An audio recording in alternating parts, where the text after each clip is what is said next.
Ce journal vous est offert par le FPI, Fonds de promotion de l'industrie, votre partenaire privilégié pour la réussite de vos projets.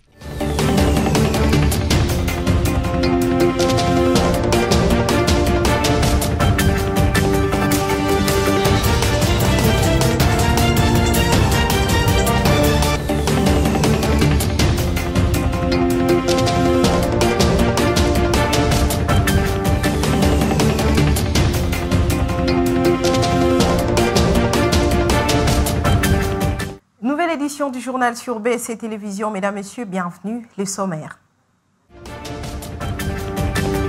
Lors de la deuxième réunion de la task force du haut commandement militaire, le président de la République, Félix-Antoine Tshisekedi Tshilombo, a donné l'ordre d'exécuter les mesures décidées en vue de préserver l'intégrité du territoire congolais. Devant les conseils de sécurité à New York, Bintou Keïta fait part de sa préoccupation concernant la progression rapide du M23 dans l'est de la République démocratique du Congo. 16 nouveaux bus de marque Mercedes-Benz montés à Kinshasa ont été remis à la Société des transports au Congo.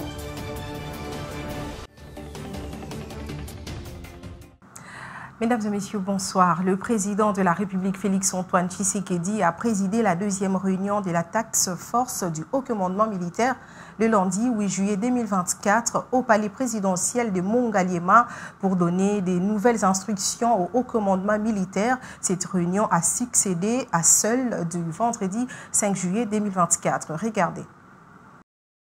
Le chef de l'État, Félix-Antoine Tshisekedi, a présidé au palais présidentiel de Mongafula la deuxième réunion de la task force du haut commandement militaire.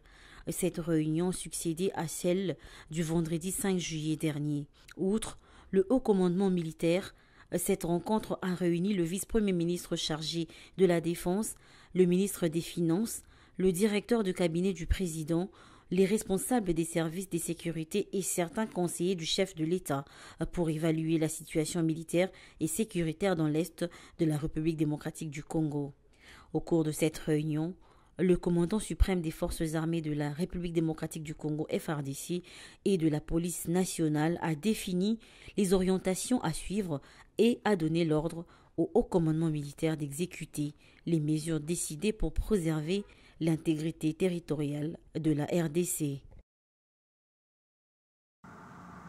49e session plénière de l'Assemblée parlementaire francophone, le président de la Chambre basse du Parlement, Vital Kamerhe, a dénoncé plutôt l'hypocrisie du Rwanda par le canal de Louise Mushikiwabo qui a ignoré intentionnellement son intervention à la guerre de l'Est du Congo. Suivez.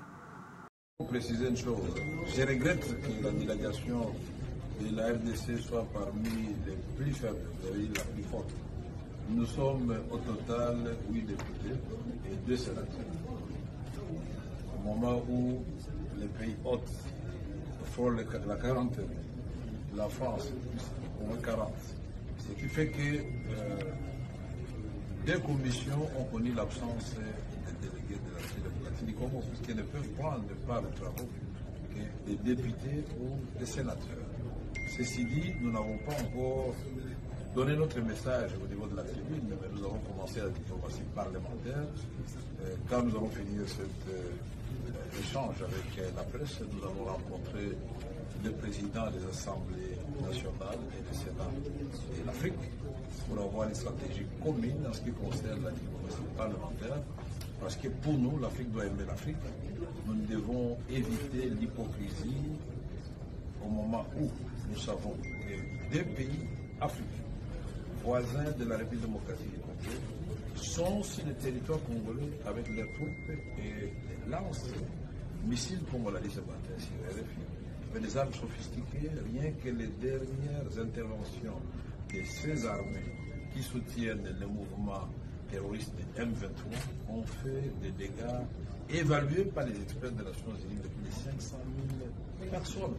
Un drame humanitaire. Mais le même rapport des Nations Unies parle de plus de 10 millions de morts dans la République démocratique du Congo. C'est un génocide oublié. Et nous, en tant qu'élus du peuple, dans le cadre de la diplomatie parlementaire, nous avons l'obligation dire haut et fort notre désapprobation face à ce silence assourdissant de la communauté internationale. Nous engageons. Ouverture de la 25e session du conseil d'administration à Kinshasa par la première ministre Judith Suminwa Tuluka aux côtés du ministre de Postes, Télécommunications et Numérique Augustin Kibasa. Cette rencontre stratégique essentielle pour l'Afrique et la RDC vise à renforcer les infrastructures régionales. Images et commentaires. Le pays membre de l'Union africaine des technologies s'y sont retrouvés à Kinshasa pendant 3 jours pour faire le point sur les progrès significatifs accomplis dans les secteurs de télécommunications et des numériques. Enfin, d'établir une feuille de route ambitieuse pour relever les défis lancés par la première ministre Judith Suminwa Tuluka qui, dans son allocution, a fait savoir que cette session entre dans les cadres du 5e pilier du chef de l'État, Félix-Antoine Tshisekedi Tshilombo. J'émets le vœu que cette 25e session ordinaire du Conseil d'administration de l'UAT, qui se tient dans la capitale de la République démocratique du Congo, soit une réussite à tout point de vue. Elle devra mettre un point d'honneur à promouvoir la coopération régionale entre nos pays, ainsi qu'avec les différents regroupements sous-régionaux de ce secteur. Le ministre des Postes, Télécommunications et Numérique, Augustin Kibasa Maliba, a montré les progrès réalisés par la République démocratique du Congo dans le domaine de télécommunications. Le rapatriement du siège de l'Union africaine des télécommunications en République démocratique du Congo est notre priorité stratégique visant à renforcer notre position et notre leadership au sein du continent africain. Ces assises qui ont été ouvertes le lundi 8 juillet 2024 prendront fin le mercredi 10 juillet 2024. Je le disais en titre, Bintou Keïta, chef de la MONUSCO et représentante spéciale du secrétaire général des Nations Unies en République démocratique du Congo, préoccupée par la progression du M23 dans l'est de la RDC, a le lundi 8 juillet 2024 devant les conseils de sécurité à New York fait part de ses inquiétudes et a également dénoncé l'appui du Rwanda au M23. Suivez. Devant le Conseil de sécurité lundi, la chef de la MONUSCO s'est alarmée de la dégradation sécuritaire dans l'est de la RDC. Bintou Keïta a pointé du doigt le risque réel que fait craindre l'expansion du M23 dans le pays. Les rebelles se sont récemment emparés de la ville de Kayabayonga dans le nord Kivu, incendiant plusieurs bases des FARDC. La situation sécuritaire dans l'est de la RDC a continué de se dégrader, atteignant des niveaux alarmants de violence et de déplacement de civils. Je suis profondément préoccupé par l'expansion rapide du mouvement du 23 mars, M23 dans le nord Kivu et son extension vers le sud Kivu, malgré les nombreuses opérations menées par les FARDC, régulièrement soutenues par la MONUSCO et la SAMIR DRC. La crise sécuritaire a son lot d'impact, notamment sur le plan humanitaire. La RDC aujourd'hui compte 7,3 millions de personnes déplacées, dont 6,9 millions dans les seules provinces de l'Est. Alors que la MONUSCO se prépare à quitter la RDC, les membres du Conseil de sécurité de l'ONU ont abordé la question de l'aide à apporter à la mission de la SADC. Ce n'est pas exactement ce que nous disons, mais nous voulons que toute chose soit conforme au plan de désengagement.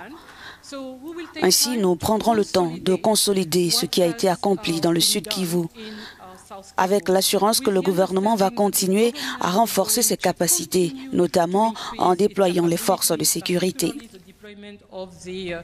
Une fois de plus, le gouvernement rwandais a été accusé de renforcer son soutien au M23 et de lui avoir permis de réaliser des gains territoriaux majeurs dans l'est de la RDC.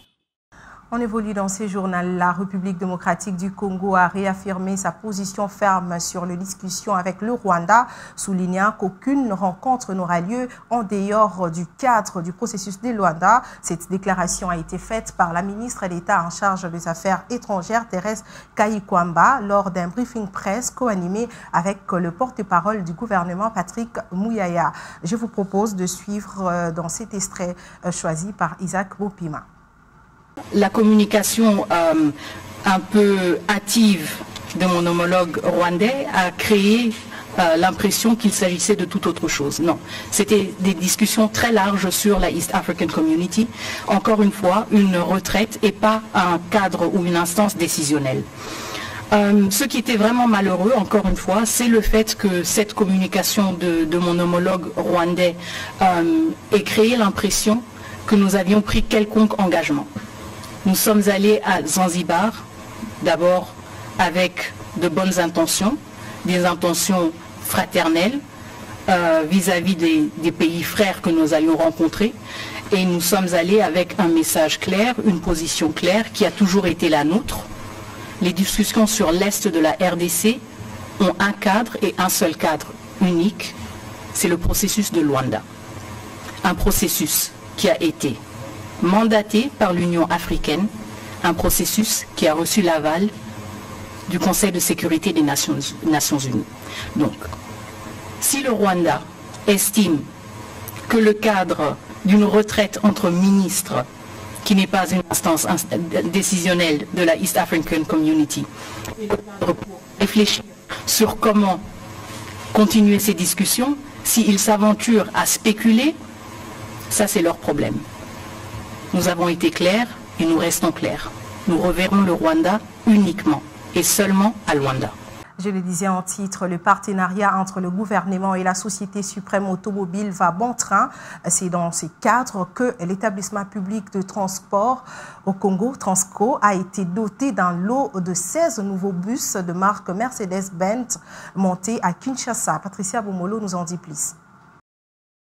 Cette cérémonie de réception de ces nouveaux bus a eu lieu au siège de Suprême Automobile et a connu la participation du directeur général de Transco, Cyprien Béré Moba, du secrétaire général au transport et du représentant du vice-premier ministre, ministre des Transports et Voies des Communications empêchées. Dans son allocution, au nom du ministre sectoriel, le secrétaire général au transport a insisté sur le renforcement de capacités opérationnelles de Transco en poursuivant notamment l'acquisition de plus de bus dans le cadre du partenariat avec Suprême Automobile. Il a en outre demandé aux dirigeants de Transco de protéger et de bien gérer les biens de l'État mis à leur disposition tout en respectant son objet social. À son tour, le directeur général de Transco a, au nom de l'ensemble de son personnel, remercié le chef de l'État Félix-Antoine Tshisekedi et son gouvernement pour ce partenariat qui permet de remplacer progressivement le charroi automobile qui vieillissait déjà dans son établissement. Il a promis de bien veiller au bon usage de ces nouveaux bus afin de leur permettre de rendre effectivement service à la population congolaise et cela dans la durée. Dans son intervention, le représentant de la firme Suprême Automobile a réaffirmé la détermination de sa société à continuer à travailler dans la franche collaboration avec les autorités congolaises en général et celles de Transco en particulier dans le cadre du contrat qui les lie. Il faut noter que ce lot des 16 nouveaux bus porte à 56 le nombre des bus livrés jusque-là par la Société Suprême Automobile à Transco sur un total de 230 bus commandés par le gouvernement de la République démocratique du Congo en faveur de cet établissement public. Ceci est le fruit d'un partenariat gagnant-gagnant signé entre le gouvernement congolais et la Société Suprême Automobile qui monte les véhicules des marques Mercedes-Benz à Kinshasa dans la commune de Limete. En France, les tractations se poursuivent à gauche et au centre pour imaginer une nouvelle configuration politique. Les blocs de gauche réclament la nomination par le président Emmanuel Macron d'un ou d'une premier ministre issu de ses rangs, promet de désigner un candidat dans les prochains jours, mais l'incertitude persiste sur la méthode et les rapports de force internes au groupe où la France insoumise et le spécialiste se disputent la première place en nombre de députés. France 24 pour les détails. Quel Premier ministre à gauche si le nouveau Front populaire est en capacité de gouverner? Les députés veulent pousser leur avantage pour proposer rapidement un nom pour Matignon. Ce ne sera pas Jean-Luc Mélenchon, clame depuis des jours des figures de la gauche. Le leader des Insoumis, lui, appelle à la stabilité, une manière de ne pas s'imposer sans s'exclure pour autant. Moi, je fais partie de la solution, pas du problème. Depuis le début, je dis, ce n'est pas moi qui créerai un problème. Souffrez que, quand on me pose la question, je ne dise pas, non, je ne m'en sens pas capable. Il y a à peine 2 ans, j'ai dit le contraire. Donc, je tiens cette position, mais j'ai dit, nous en discuterons. Nous avons plusieurs candidatures à proposer, nous les Insoumis. Jean-Luc Mélenchon évoque aussi le nom d'autres figures de la France insoumise, Manuel Bompard, Clémence Guettet ou encore Mathilde Panot. Certaines figures de l'Alliance, comme le premier secrétaire du PS, Olivier Faure, plaident pour une décision par consensus ou par vote, pour éviter d'envoyer une personnalité trop clivante à Matignon. Une proposition jugée acceptable par LFI. Du côté des écologistes, on appelle à prendre son temps. Pour ce qui est du gouvernement, il n'y a pas de règles. On est déjà dans un truc complètement inédit. Donc c'est à nous de jouer. Et je vais vous dire, c'est pas à moi d'imposer un tempo, genre de stresser tout le monde en disant si on n'a pas fini en 24 heures, d'ailleurs que se passe-t-il, on ne sait pas. Je pense que le président de la République n'est plus le maître des horloges. Donc voilà, ça va être aussi un jeu, je pense que ça va jouer un peu au mental. Et je vais vous dire, quand on est de gauche ou écologiste, quand ça se joue au mental, en général, on est là. Tous s'accordent à dire que le gouvernement actuel, dirigé par Gabriel Attal, doit démissionner une fois qu'un accord sera trouvé à gauche. Le Premier ministre, lui, laisse entendre qu'il pourrait rester en poste durant les Jeux Olympiques. En sport, les FCF Mazembe a remporté le lundi 8 juillet dernier le championnat national de football féminin au terme d'une grande finale de play-off contre les FCF Amani de Kinshasa. Une rencontre qui s'est soldée sur la note de 3-1 en faveur de filles du club noir et blanc de Lubumbashi. Isaac Mopima. Un match trop technique et tactique pour le FCF Mazembe de Lubumbashi et le FCF Amani de Kinshasa qui ont montré une belle image du football féminin congolais. Dès le coup d'envoi, les deux formations ont affiché l'une et l'autre leurs ambitions respectives de remporter le trophée de champion par de belles incursions et surtout la maîtrise du ballon. Quelque temps après, les filles de Mazembe sont passées à la vitesse supérieure en ouvrant le score par l'entremise de Thelma Bafour à la 6e minute. Attention avec ce long ballon de Merveille Kajinga, Thelma Bafour, l'ouverture du score. Suivi aussitôt par Merveille Kajinga à la 12e minute pour le deuxième but. Ainsi que celle d'Amani. Attention, Kajinga, profondeur, le deuxième but. Les Quinois, qui se sont remises vite en cause, ont changé les fusils d'épaule pour finalement réduire le score par le biais de Gloria Mboudi à la 31e minute. La mi-temps est alors intervenue sur le score de 2-1 à l'avantage des filles de Mazembe.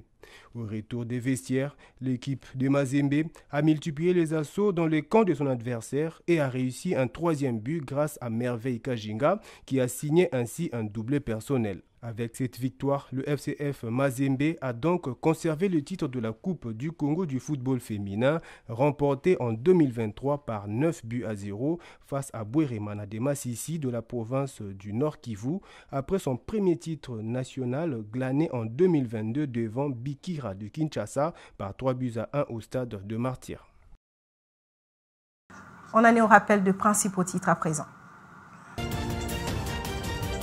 Lors de la deuxième réunion de la task force du haut commandement militaire, le président de la République, Félix Antoine Tshisekedi Tshilombo, a donné l'ordre d'exécuter les mesures décidées en vue de préserver l'intégrité du territoire congolais.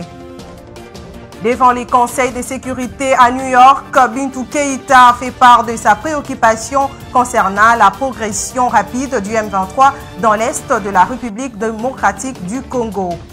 16 nouveaux bus de marque Mercedes-Benz montés à Kinshasa ont été remis à la Société des transports au Congo.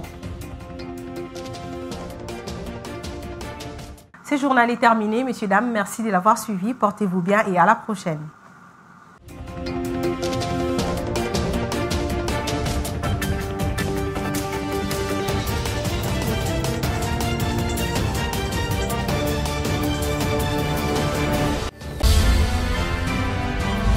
Ce journal vous a été offert par le FPI, Fonds de promotion de l'industrie, votre partenaire privilégié pour la réussite de vos projets.